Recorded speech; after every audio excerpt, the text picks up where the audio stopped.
espacial. ¿Quién quiere explicar la suma temporal?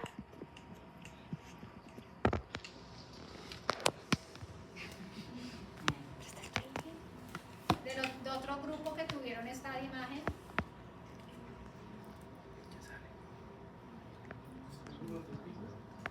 ¿Ah? Sí. ¿Qué otro grupo tuvo esta imagen? ¿Ustedes?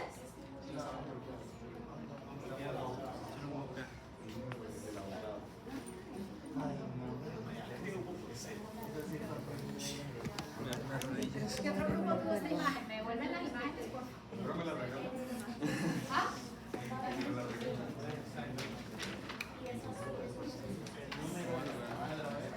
Así como que había una neurona que inhibía, ¿Me entregó esta? como que vos inhibías a una neurona y después una inhibía a ese inhibidor y después otra inhibía a quien inhibía de inhibidor. Y había un rojo bien intenso y un rojo rosadito. Y yo entonces, pero me miraba así, entonces sí o no. Potenciales osculatorios vienen de solo un ciclo sináptico, en este caso es una neurona presináptica, y también lo mismo se suman hasta generar un nuevo potencial de acción. ¿Y qué diferencia hay con la espacial? Y necesitamos muchos más, como que la velocidad en la que se producen estos potenciales debe ser mayor que en la suma espacial. Por lo mismo Aquí lo que cambia de un solo lado. el intervalo de tiempo, la frecuencia de descarga del estímulo es lo que cambia. El origen del estímulo es único, es una sola neurona, pero el intervalo de tiempo acá se vuelve más pequeño, o sea, la frecuencia aumenta, y cuando aumenta, ahí sí se pueden sumar. ¿Listo? Entonces aquí sería una suma de tipo temporal. ¿Queda clara la diferencia suma espacial, suma temporal?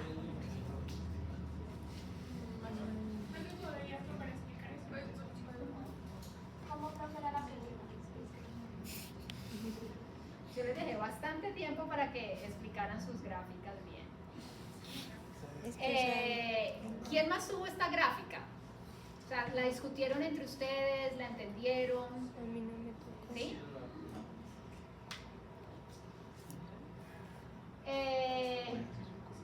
La suma temporal, si ustedes ven la imagen de arriba, es solo una neurona pre y una post, o sea que el estímulo solo viene de un sitio. A diferencia de la espacial, donde tenemos dos neuronas presinápticas y una postsináptica, o sea que los estímulos acá vienen de dos sitios. Esa es la diferencia grande entre espacial y temporal. ¿Qué cambia en la temporal? El tiempo de descarga del estímulo. Si yo descargo un estímulo cada 5 minutos, seguramente no se suman los potenciales generados. Pero si lo descargo cada minuto, ahí sí se pueden sumar y generar un potencial de acción. ¿Qué cambió ahí? Pasamos de 5 minutos de intervalo a 1 minuto de intervalo. Cambia el tiempo de descarga, la frecuencia de descarga. Esa es una suma temporal. ¿Sí?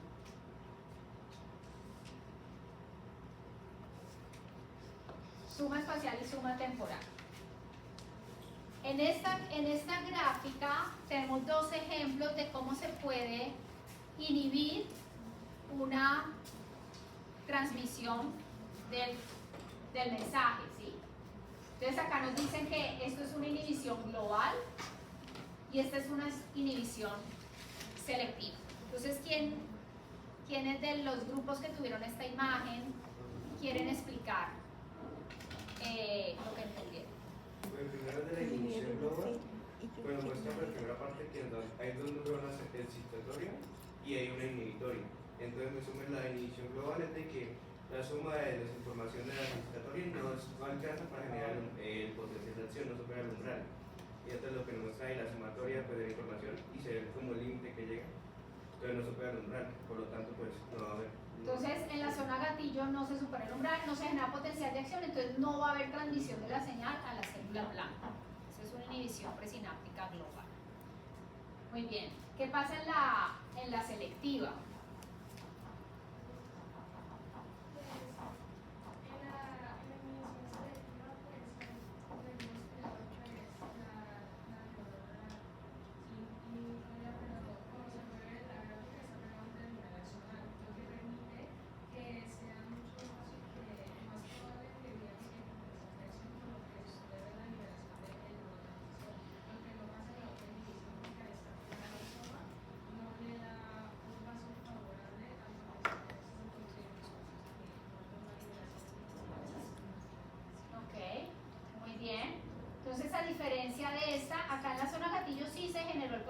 acción.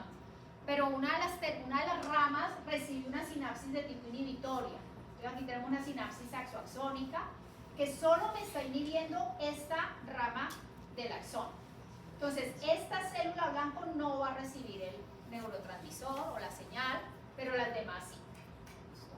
Entonces, a esta se le conoce como una inhibición presináptica de tipo inhibitorio.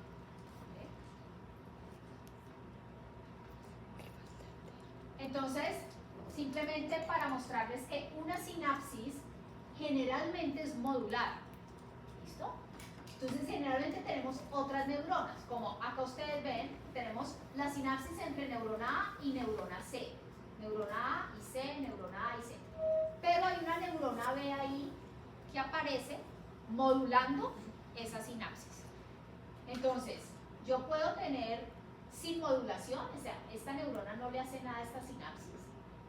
O puedo tener una inhibición presináptica, es decir, que esta sinapsis hace que, a pesar de que aquí está llegando un potencial de acción, pues como aquí la está inhibiendo por este lado, pues no se libera el neurotransmisor o disminuya la liberación de neurotransmisor. Es una modulación de tipo inhibitorio. O acá es una facilitación presináptica, es decir, que esta sinapsis de la neurona B está potenciando la liberación del neurotransmisor o intensificando la señal. Entonces, normalmente lo vemos como algo, pues como una neurona con otra neurona. En la vida real son millones, ¿sí?, de sinapsis y además moduladas. ¿Listo? O sea que es bastante complejo el panorama. Entonces, digamos que la neurona está recibiendo, como les dije, millones de señales. Y todas esas señales, digamos que el soma las está procesando. Está sumando, restando, ¿listo? Y en la zona gatillo es donde se define, digamos, si esta suma en últimas me da para generar un potencial de acción o no. ¿Okay? ¿Qué tipo de suma sería esa? Espacial. ¿Listo? Acá tenemos una suma espacial que realmente es lo que se da normalmente. Bueno, esto nos está mostrando precisamente cómo una sinapsis puede ser modular y el ejemplo es con la vía del dolor. Entonces tenemos la sinapsis, la vía del dolor transmitida por una fibra, la fibra C, que hace sinapsis con una neurona que envía la señal hacia el cerebro. Pero vemos que esa sinapsis tiene una neurona moduladora, que es una neurona inhibitoria. Inhibe esta sinapsis. Normalmente lo que haría es inhibir la transmisión del dolor. ¿Listo? ¿Qué pasa cuando hay un estímulo nocivo, cuando realmente hay dolor? Que la misma fibra que transmite el dolor inhibe a la inhibición. Una vez como que dice, usted no nos va a inhibir y yo voy a pasar el dolor completo al cerebro. ¿Listo? Entonces aquí se da una inhibición del inhibidor. ¿Qué nos está mostrando la tercera gráfica? Que cuando yo tengo otro estímulo diferente al nocivo, puedo atenuar esa vía del dolor. Entonces, cuando tengo un estímulo táctil o no doloroso que va por estas fibras A beta, ¿qué hacen estas fibras? Estimulan al inhibidor. Entonces, esta interneurona o esta neurona aquí está recibiendo dos señales, una inhibitoria y una excitatoria. Pero entonces, como esta la está excitando, ella puede ejercer una inhibición débil a esta vía. ¿Qué hace esto? Que el dolor se siga transmitiendo, pero en menor medida. O sea, que sea modulado. Entonces, cuando el niño se cae y uno lo coge y lo empieza a sobar, pues es esto lo que estamos haciendo. Es otro estímulo que le estamos dando para que ese dolor se atenúe. O sea, no es solamente el efecto psicológico del coger y acariciarlo, sino que también otro estímulo táctil puede ayudar a disminuir ese dolor. Bueno, entonces los neurotransmisores, ¿qué son? ¿Qué tipo de sustancias son? Moléculas químicas, pero ¿qué son? Son proteínas, son carbohidratos, son aminoácidos, son gases, son... Hay aminoácidos, muy bien. Hay aminas diógenas, es decir, que se derivan de aminoácidos como la adrenalina, la noradrenalina, dopamina, serotonina, se derivan de un aminoácido. Tenemos péptidos, ¿listo? Que son ya los más grandes, que son cadenas de aminoácidos. Podemos tener otros como acetilcolina, ¿listo? Que no lo podemos como clasificar como un péptido ni como un aminoácido. ¿Listo? Tenemos gases, tenemos el ATP, entonces tenemos de diferentes tipos. Pero los que son péptidos, digamos que se deben fabricar en el soma, en el retículo sarcoplásmico, y normalmente ahí se empaquetan en vesículas, y esas vesículas se transportan a la terminal nerviosa, que es donde van a estar almacenados para que se dé la exocitosis. Entonces, en ese momento los axones pueden actuar como carreteras, como grandes autopistas, donde se da el transporte de esas vesículas e incluso de otras organelas como mitocondrias hacia la terminal nerviosa. Entonces eso se llama el transporte exoplásmico, que puede ser anterógrado y retrógrado. En este transporte participan proteínas motoras como la cinesina y la dineína, que pueden transportar esas vesículas o esas organelas hacia la terminal nerviosa. Pero hay neurotransmisores que no necesitan venir desde el soma, sino que se pueden producir aquí en la terminal nerviosa y empaquetar ahí en la terminal nerviosa. Entonces aquí nos está mostrando en azul un neurotransmisor que está siendo empaquetado en la vesícula. Como ustedes ya saben de transporte, son expertos en transporte, me pueden decir cómo se está empaquetando ese neurotransmisor, o sea, qué tipo de transporte observan allí. ¿Cómo se da ese empaquetamiento?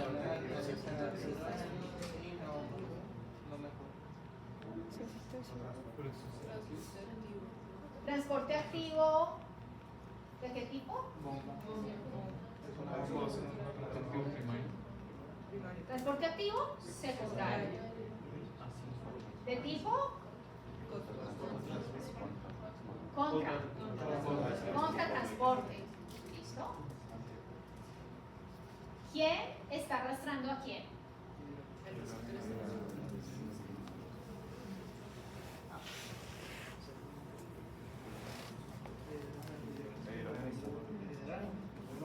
El hidrógeno va a favor de su gradiente y está entrando el neurotransmisor en contra de su gradiente. Lo que queremos es concentrar el neurotransmisor dentro de la vesícula, o sea que él va en contra. Y lo hace gracias a que el protón está saliendo a favor de su gradiente. ¿Quién está permitiendo que el protón salga a favor de su gradiente? Acuérdense que un activo secundario depende en últimas indirectamente de un activo primario. ¿Cuál es el activo primario aquí? Bomba de hidrogeniones o bomba de protones. Este es el activo primario. ¿Qué está haciendo esta bomba?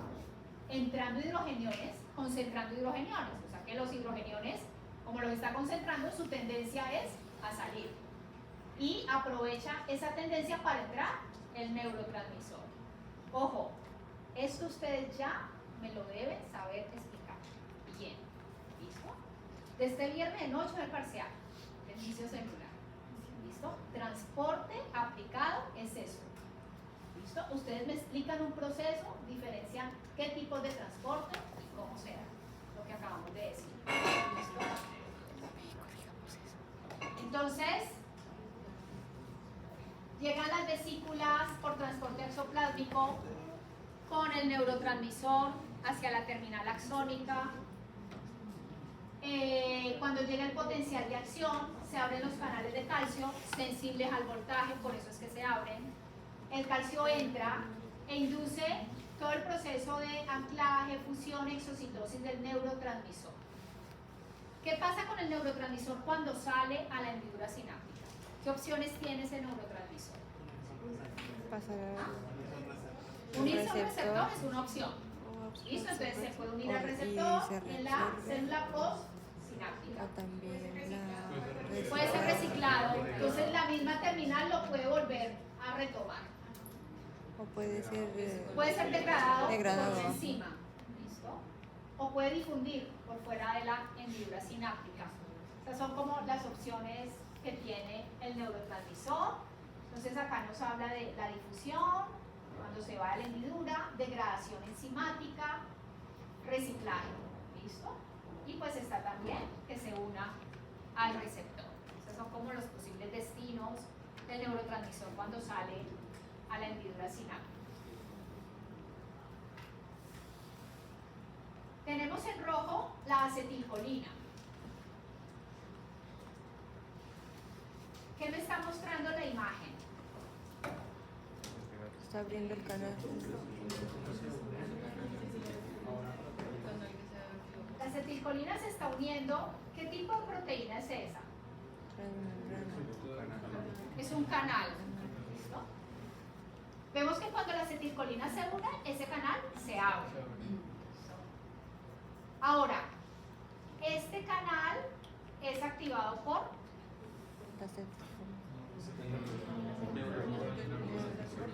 la acetilcolina, o sea, de manera química. ¿Okay? Es un canal activado por ligando, por estímulo químico. Pero este canal a su vez, ¿qué es? ¿Qué otra función cumple?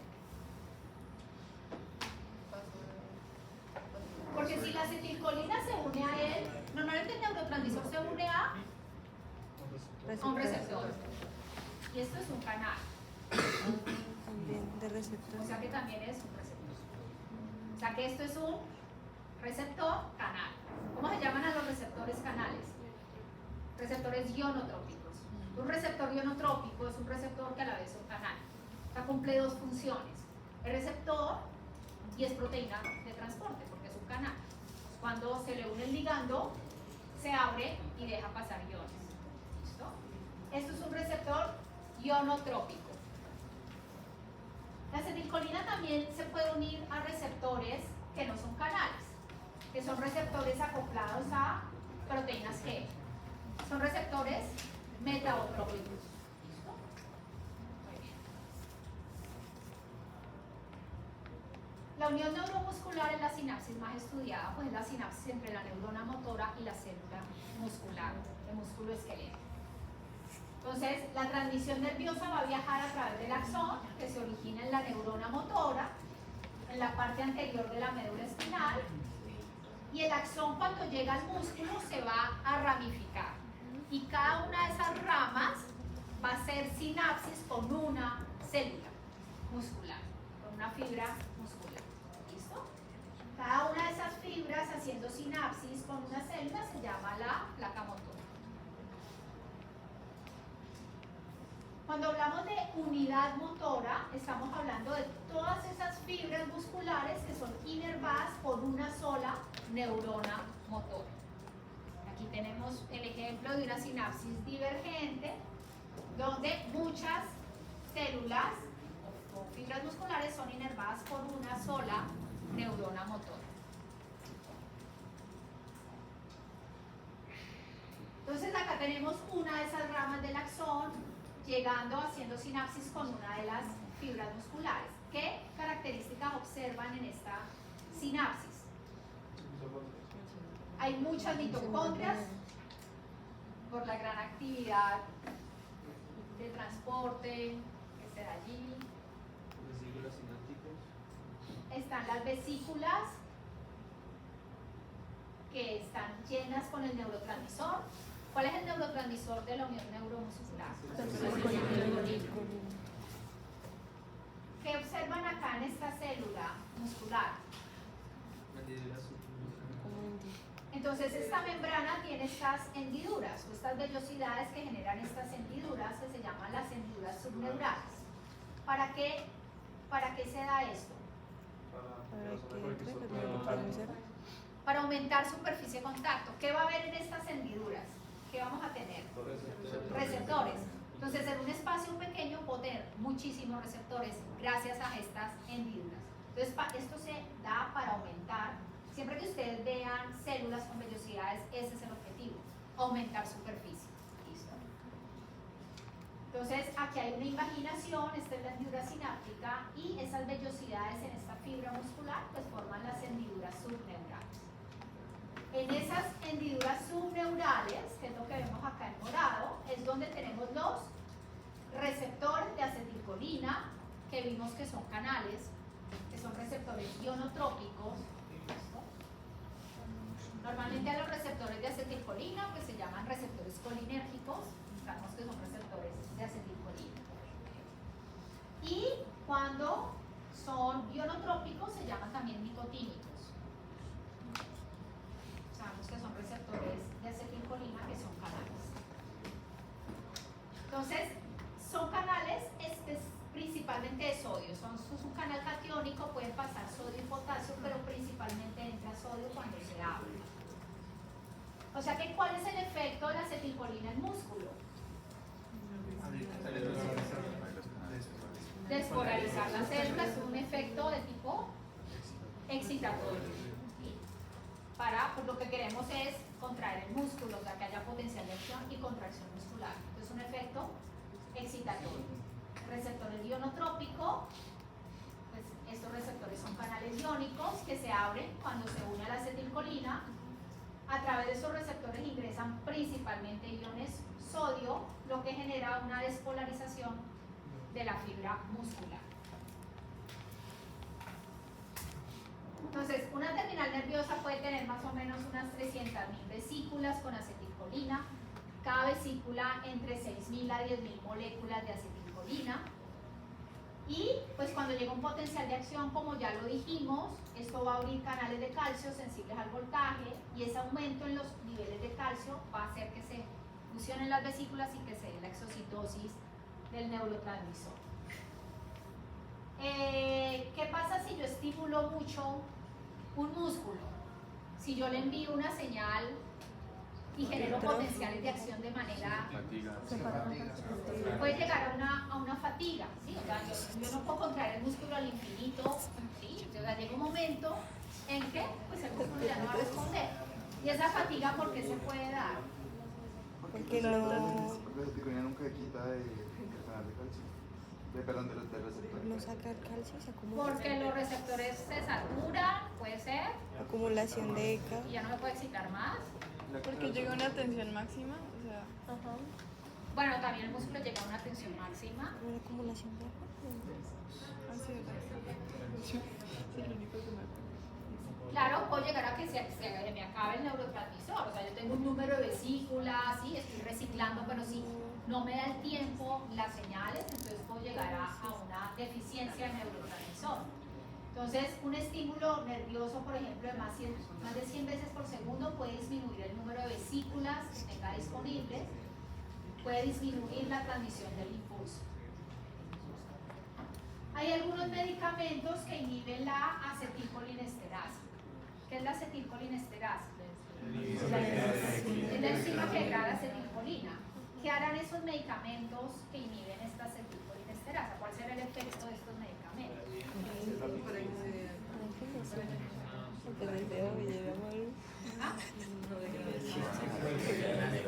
Que se sobreestimule el músculo, que tiene una contracción sostenida, puede generar un tétanos, un espasmo muscular por la sobreexcitación. Entonces eso puede generar ese espasmo muscular, incluso puede llegar a la muerte por espasmo laríngeo. ¿En qué condiciones médicas me ayudaría un medicamento de eso? ¿En qué situación? ¿Qué? ¿Cómo? Una debilidad muscular.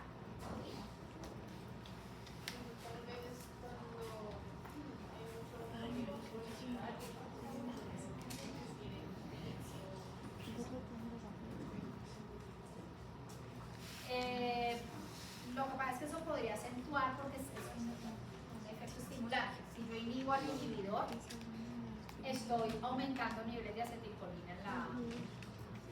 Entonces, podría ser en personas que de pronto no tienen suficiente niveles de acetilcolina o que tengan problemas en la transmisión con el receptor, por ejemplo, ¿listo? Donde yo quiero aumentar los niveles. Por ejemplo, una persona con una enfermedad desmielizante se podría... Podría ser, para ayudar al menos con algunos impulsos que lleguen a aumentar el nivel de neurotransmisores. Solo va a hacer barritas, ¿no? Ustedes me lo van a decir, tienen un caso clínico, entrega máxima hasta el 27 de agosto, está en Samán. Es para hacer en grupos una actividad. Samán está. Ahí está la actividad. Pues Yo igual no toca sé si estudiar para Samán su es algo que parcial, realmente es amigable o no, porque yo siento que como que lo que pongo ahí no.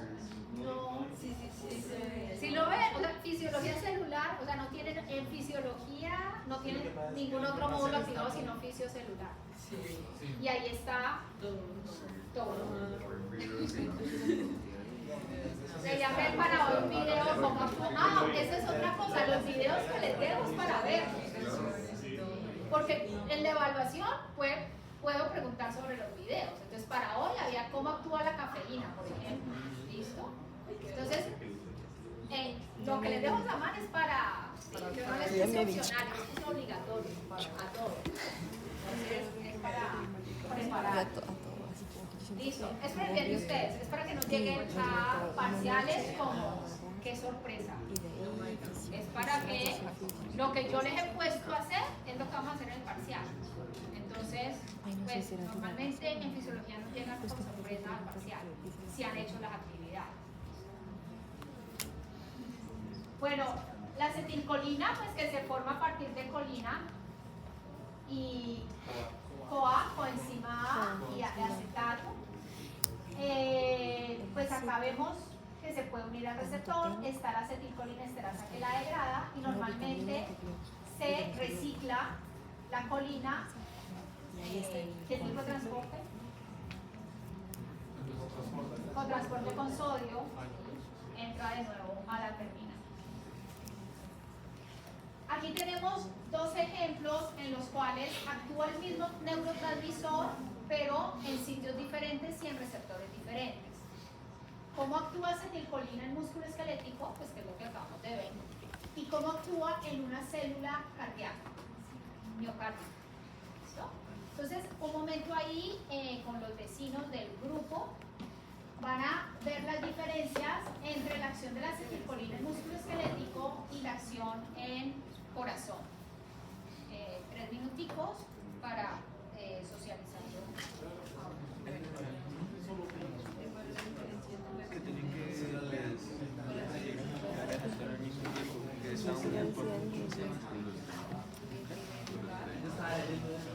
No. No sé qué grupo yo. Con los videos de las clases de